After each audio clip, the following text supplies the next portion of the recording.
नमस्कार दोस्तों, आज के इस वीडियो में हम सोमवती अमावस्या की व्रत कथा सुनेंगे। धार्मिक मान्यता के अनुसार सोमवती अमावस्या के दिन पितरों के तर्पण करने से उनकी आत्मा को शांति मिलती है। साथ ही इस दिन स्नान और दान पुण्य का विशेष महत्व है।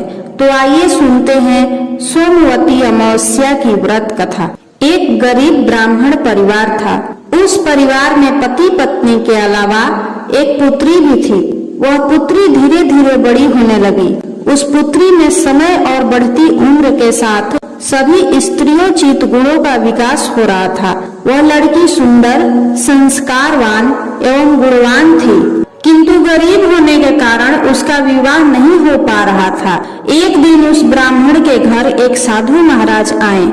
वो उस कन्या के सेवा भाव से काफी प्रसन्न हुए। कन्या को लंबी आयु का आशीर्वाद देते हुए साधु ने कहा कि इस कन्या के हथेली में विवाह योग्य रेखा नहीं है। तब ब्राह्मण दंपति ने साधु से उपाय पूछा कि कन्या ऐसा क्या करे कि उसके हाथ में विवाह योग बन जाए। साधु ने कुछ देर विचार करने के बाद अपनी अंतर्दृष्टि से ध्यान करके बताया कि कुछ दूरी पर एक गांव में सोना नाम की धोबिन जाति की एक महिला अपने बेटे और बहू के साथ रहती है, जो बहुत ही आचार विचार और संस्कार संपन्न तथा पति परायण है। यदि यह कन्या उसकी सेवा करे और वह महिला इसकी शादी में अपने मांग का सिंदूर लगा दे, उसके बाद इस कन्या का विवाह हो तो इस कन्या का वैधव्य योग मिट सकता है। साधु ने यह भी बताया कि वह महिला कहीं आती जाती नहीं है। यह बात सुनकर ब्राह्मणी ने अपनी बेटी से धोबिन की सेवा करने की बात कही। अगले दिन से ही कन्या प्रातः काल ही उठकर सोना धोबिन के घर जाकर साफ सफाई और अन्य सारे काम करके अपने घर वापस आ जाती। एक दिन सोना धोबिन अपनी बहू से कहने लगी कि तुम तो सुबह ही उठकर सारे काम कर लेती हो और पता भी नहीं चलता। बहू ने कहा, माँ जी, मैंने तो सोचा कि आप ही सुबह उठकर सारे काम खुद ही खत्म कर लेती हैं। मैं तो देर से उठती हूँ। इस पर दोनों सास बहू निगरानी करने लगी कि कौन है जो सुबह ही घर का सारा काम करके चला जाता है। कई दिनों के बाद धोबिन ने देखा कि एक कन्या मुंह अंधेरे घर में आती है और सारे काम करने के बाद चली जाती है।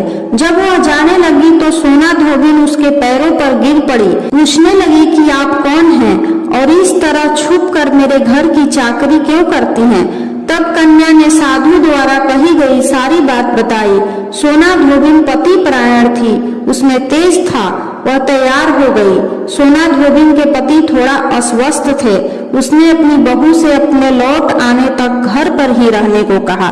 सोना धोबिन ने जैसे ही अपने मांग का सिंदूर उस कन्या की मांग में लगाया, उसका पति मर गया। उसे इस बात का पता चल गया। वह घर से निराजल ही चली थी। यह सोचकर कि रास्ते में कहीं पीपल का पेड़ मिलेगा तो उसे भंवरी देकर और उसकी परिक्रमा करके ही जल ग्रहण करेगी। उस दिन सोमवती अमावस्या थी। ब्राह्मण के घर मिले पूरे पकवान की जगह उसने ईंट के टुकड़ों से 108 बार भंवरी देकर 108 बार पीपल के पेड़ की परिक्रमा की और उसके बाद जल ग्रहण किया।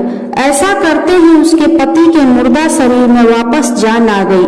धोबिन का पति वापस जीवित हो उठा। इसलिए सोमवती अमावस्या के दिन से शुरू करके जो व्यक्ति हर अमावस्या के दिन भंवरी देता है, उसके सुख और सौभाग्य में वृद्धि होती है।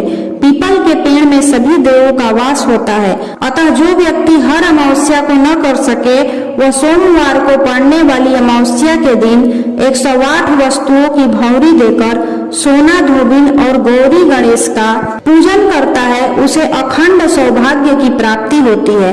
उम्मीद है आपको सोमवती अमावस्या की व्रत कथा अच्छी लगी होगी। यदि आपको यह कथा पसंद आई हो तो इसे लाइक करें, वीडियो को ज्यादा से ज्यादा शेयर करें और चैनल को सब्सक्राइब जरूर करें। हर हर महादेव।